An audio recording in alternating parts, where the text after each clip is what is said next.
EC বলল, ma'am এই খাবারগুলো খেয়ে নেন, সে কখন থেকে খান নাই। সুমাইয়া বলল, কিভাবে খাবো বলো, ওকে রেখে আমি খেতে পারবো না। ইসি বলল, ম্যাম একটা কথা বলতে পারি। সুমাইয়া বলল, আর একবার যদি ম্যাম বলো তাহলে তোমার সাথেও আমি আর কথা বলবো না। মানলাম আমি না হলে অপরাধী করেছি, আমাকে কি ক্ষমা করে দেওয়া যায় না? ইসি বলল, আমি তো আপনাকে ভাবি বলতেই চাই, কিন্তু জোর করে কি আর কাউকে ভাবি ডাকা যায়? সুমাইয়া বলল, তোমার ভাইকে আমি অনেক ভালোবাসি, ভুল একবারই করেছি, আর করতে চাই না। তুমি আমাকে ভাবি বলে ডাকবা, দরকার হলে তোমার ভাইয়ের পা ধরে মাপ চাইবো। ইসি বলল, থাকতে মূল্য দিতে হয় ম্যাম, যখন হারিয়ে যায় তখন কি আর হাজারো ডাকলে পাবেন? সুমাইয়া বলল, এভাবে বলো না, আমার রেদওয়ানের কিচ্ছু হতে পারে না, ওকে ছাড়া আমি বাঁচবো না। ইসি বলল, আমার ভাইয়ের অবশ্যই কিছু হবে না, দেখেন।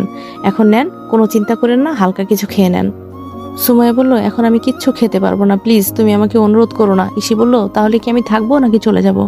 সুমাইয়া বলল, সবাইকে নিয়ে চলে যাও, আমি আছি এখানে। ইসি বলল, আপনি ভুলে যাবেন না, এখানে আপনিও কিন্তু একজন রোগী। সুমাইয়া বলল, বলেছি তো কিচ্ছু হবে না, আমি আছি, আর আম্মুকে তোমাদের সাথে নিয়ে যাও, একা একা আম্মু থাকবে আর আমার ভালো লাগবে না। ইসি বলল, ম্যাম আপনাকে চিন্তা করতে হবে না, তবে সবাইকে বলেছি বাসায় যেতে, কেউ নাকি যাবে না। সুমাইয়া বলল, কেন, সবাই থেকে অযথা লাভ কি?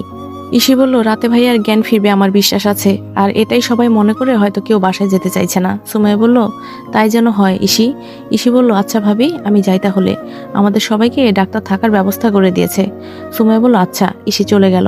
সুমাইয়া আমার পাশে এসে শুয়ে পড়লো, আর আস্তে আস্তে বলতে লাগলো, এই তোমার কখন জ্ঞান ফিরবে, আর কখন আমি তোমাকে বিয়ে করব? তোমাকে ছাড়া আমি বাঁচতে পারবো না, জানো তোমার ঠিকানা আমি ঠিকই পেয়েছিলাম, কিন্তু কেন যাইনি জানো? যখন শুনেছি তুমি নতুন ব্যবসা করছো, তখন যদি আমি তোমার সামনে যেতাম তাহলে হয়তো তুমি আমার উপর রাগ করে সব কিছু শেষ করে দিতে, এজন্য যাইনি। কিন্তু বিশ্বাস করো, তোমার উপর আমার ভালোবাসা এক সুতা পরিমাণও কমে নাই। আমি চেয়েছিলাম আবার নির্বাচন করতে, কিন্তু পারলাম না। আমি জানতাম না আমার আপনজন আমার শত্রু হবে। যদি জানতাম তাহলে সব ময়লা আবর্জনা আগেই পরিষ্কার করে তারপর মাঠে নামতাম। কিন্তু ওই মারিয়া কিভাবে পারলো আমার সাথে বেইমানি করতে? তোমার থেকেও আমি মারিয়াকে বেশি বিশ্বাস করতাম, হয়তো এই বিশ্বাসের মূল্য ও দিতে পারেনি। জানো, যখন আমাকে মারা হচ্ছিল তখন মনে হচ্ছিল যে আমি আর বাঁচবো না, মারা যাব, খুব কষ্ট হচ্ছিল। এত কষ্ট কোনো দিন পাইনি আমি। মারিয়া এত বেইমান হতে পারে কিভাবে? আমাকে রড দিয়ে ও কিভাবে মারছে জানো? আমি যখন বুঝতে পারলাম আমি মারা যাব, তখন এক মুহূর্তের জন্য তোমার চেহারাটা আমার সামনে ভেসে ওঠে। তখন খুব দেখতে ইচ্ছে করছিল তোমাকে। আমি তখন জানতামও না আমি বাঁচবো না মরবো, শুধু একটা নজর তোমাকে দেখতে চেয়েছিলাম মরার আগে। কিন্তু যখন তোমাকে আমি দেখি, আমার মনে হয়েছিল কেন জানি তুমি তোমার জীবন দিয়ে হলেও আমাকে বাঁচাবে। তখন দেহে একটু প্রাণ ফিরে পেয়েছিলাম। তখন তোমাকে দেখে খুব ভালো লাগছিল আমার। আমি জানতাম তুমি আমার পাশে সব সময় আছো।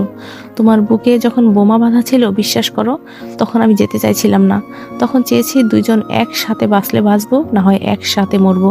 আমার ভেতরে তখন এই শক্তি ছিল না যে তোমাকে জড়িয়ে ধরার, কিন্তু আমি পারলাম না। আমার জন্য কেন তুমি জীবন দিলে বলো? আমি কি করে তোমার সামনে মুখ দেখাবো? তোমাকে এতটাও ভালোবাসতে পারি নাই। আমাকে কি পারবে মাফ করে নতুন করে জীবন শুরু করতে? এই ওঠো না, আমি আর কষ্ট সহ্য করতে পারছি না। সুমাইয়া এসব বলছে আর কান্না করছে। হঠাৎ দেখতে পারলো আমার বাম হাতের একটা আঙ্গুল হালকা নড়ে উঠলো। সুমাইয়া বলল, ইসি ইসি কই তোমরা, তাড়াতাড়ি ডাক্তারকে আসতে বলো। সুমন বলল, কি হয়েছে ম্যাম? সুমাইয়া বলল, ওর একটা হাতের আঙ্গুল এই মাত্র নড়তে দেখলাম, তাড়াতাড়ি ডাক্তারকে আসতে বলো। সুমন দৌড় দিয়ে ডাক্তারের কেবিনে চলে গেল। ডাক্তার তাড়াতাড়ি এসে দেখে যে সুমাইয়া সত্যি কথাই বলছে। ডাক্তার বলল, ম্যাম আপনি কি একটু বাইরে যেতে পারবেন, নইলে আমরা ওনার চিকিৎসা করতে পারবো না। ইসি বলল, আসেন আমি ধরে নিয়ে যাচ্ছি।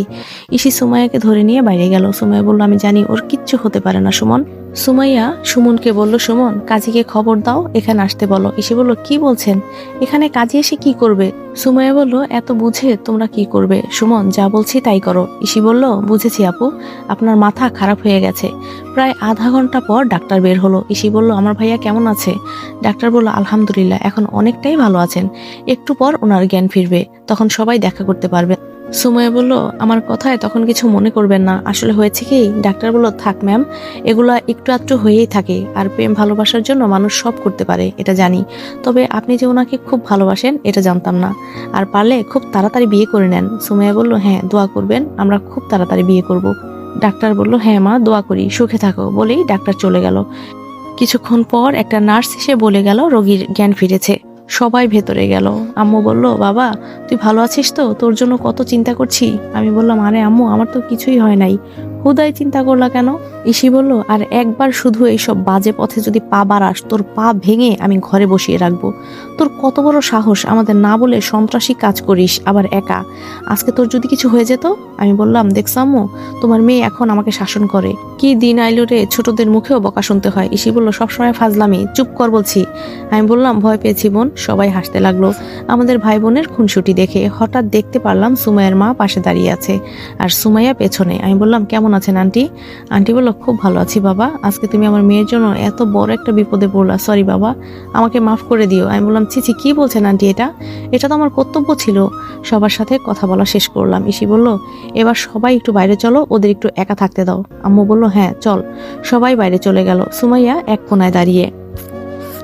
বেচারি কিছু বলতে চাচ্ছে বুঝতে পারছি, তবে ভয়ে কিছু বলতে পারছে না। আমি বললাম, ম্যাম কিছু বলবেন? এই কথা বলতেই সুমাইয়া আমার পায়ে পড়লো। সুমাইয়া বলল, আমাকে মাফ করে দাও, আমি অনেক বড় অপরাধ করে ফেলেছি। আমি জানি আমার ভুলের কোনো ক্ষমা নেই, কিন্তু তাও বলছি, মানুষ মাত্রই তো ভুল করে, আমিও ভুল করেছি। আমাকে মাফ করে দাও, তোমার বুকে টেনে নাও প্লিজ। আমি বললাম, ক্ষমা চাও আমার কাছে? আমি না রাস্তার একটা কুকুর? রাস্তার কুকুরকে নাকি রাস্তায় ভালো মানায়? তো আমার কাছে ক্ষমা কেন চাইতে আসছো? যাও। সুমাইয়া বলল, এসব বলে আমাকে আর লজ্জা দিও না, অনেক বড় ভুল করে ফেলেছি। আমি জানি আমার ভুলের কোনো ক্ষমা নেই। আজকে আমার জায়গায় যদি তুমি থাকতে, তুমিও এই একই কথাই বলতে। আসলেই ওই সময় আমার খুব রাগ হয়েছিল। কারে কি বলবো নিজের মাথায় কাজ করতে পারছিলাম না। আর ভুল হবে না কখনো, তুমি যখন যা করতে বলবে আমি তাই করব।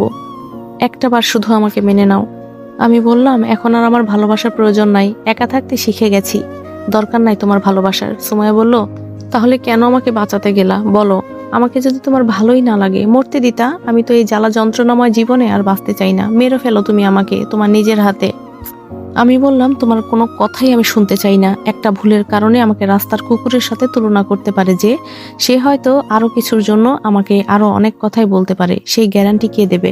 সুমাইয়া বলল, তুমি এখন থেকে আমাকে যা বলবে, যেভাবে বলবে, আমি সেটাই করতে রাজি আছি। বিশ্বাস করো, আমি আর ভুল করব না, আমাকে মাফ করে দাও।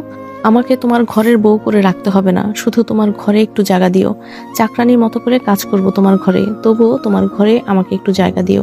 আমি মানছি আমি অনেক বড় ভুল করেছি, বারবার বলছি আমি ভুল করেছি। এখন তুমি যদি মাফ না করো তাহলে আমি কোথায় যাব বলো তো? আম্মু বলল, বাবা মেয়েটা অনেক কান্না করেছে, মাফ করে দে না। সবাই একসাথে আবার ভিতরে আসলো। ইসি বলল, হ্যাঁ ভাইয়া, মানুষ মাত্রই তো ভুল হয়, তুই ভাবিকে মাফ করে দে, দেখ বেচারি কিভাবে কান্না করছে। আমি বললাম, কান্না করছে নাকি ঢং? আবার ভাবি বলা, বাড়িতে গিয়ে দেখ কি করি। সুমাইয়া বলল, আম্মু আমাকে আপনার ঘরের বউ করে নিয়ে যেতে হবে না, শুধু আপনার ঘরে একটু কাজ করার সুযোগ দিবেন, যাতে আমি ওকে কাছ থেকে একটু দেখতে পারি। অনেক বড় ভুল করে ফেলেছি আম্মু।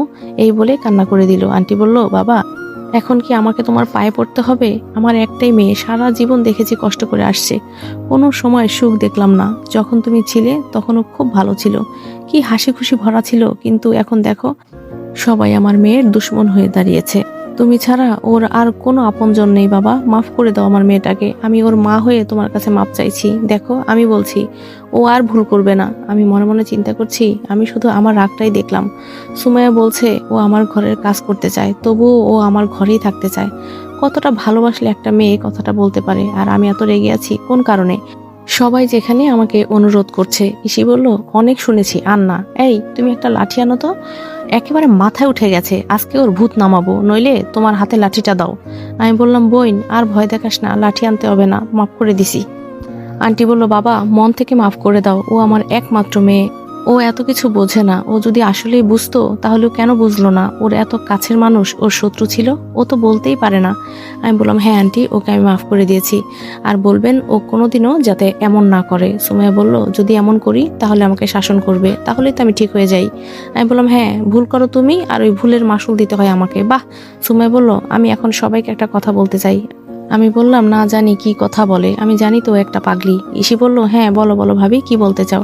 সুমাইয়া বলল, বলবো? আমি বললাম, হ্যাঁ এত ঢং না করে বলুন ম্যাডাম। সুমাইয়া বলল, আমি আজকে এই মুহূর্তে রেদওয়ানকে বিয়ে করতে চাই। আমি বললাম, কি? সুমাইয়া বলল, কি না? জি। আম্মু বলল, এটা তুমি কি বললা? আমার ছেলে তো এখনো অসুস্থ। সুমাইয়া বলল, অসুস্থ কি হয়েছে, আমি আছি না, আর আমি কোনো ঝামেলায় পড়তে চাই না, আমি আজকেই ওকে বিয়ে করব। আন্টি বলল, কিন্তু ও আগে সুস্থ হোক না হয়। সুমাইয়া বলল, কোনো কিছুই শুনতে চাই না আমি। আগে আমার বিয়ে হওয়ার কথা ছিল, ভেঙে গেছে, আর এই একটা ভুল বোঝাবুঝির কারণে একটা বছর কষ্ট পেতে হয়েছে। কেন? আমি কি মানুষ না? আমিও তো চাই কারোর সাথে একটু সুখে বেঁচে থাকতে, আমি ওর বুকে শান্তি খুঁজে পাই, আর আপনারা তাও হতে দিবেন না।